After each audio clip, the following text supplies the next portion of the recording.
I want to go on to other issues then, Chris. You wanted the council to carry out a comprehensive review of road safety along the Athgarvan Road, including an assessment of speeding concerns and the adequacy of footpath widths. It was a road that I only drove yesterday, and the road kind of bends and winds a little bit unnecessarily, does it not?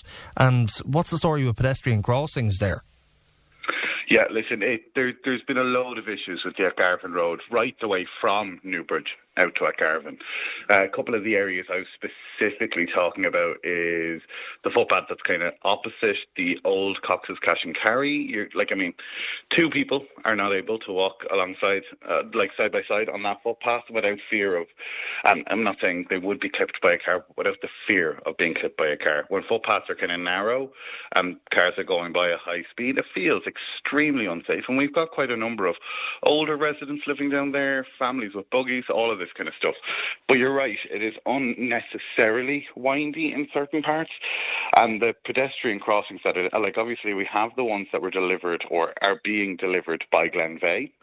And they're extremely important. It'll make it much safer for kids to be able to get into Liffey Linear Park and walk on down to school.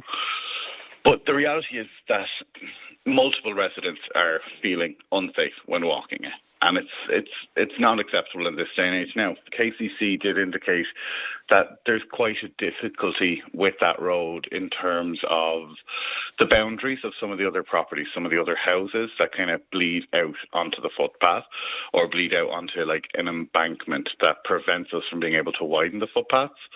But there has to be an engineering solution to this. It's why I wasn't specific in what I asked for, other than to do a full safety review of the footpath, because I know we have engineers there that are capable of doing their job, and if they do a full safety review, look into it and design something around it, we can make it much safer for everyone.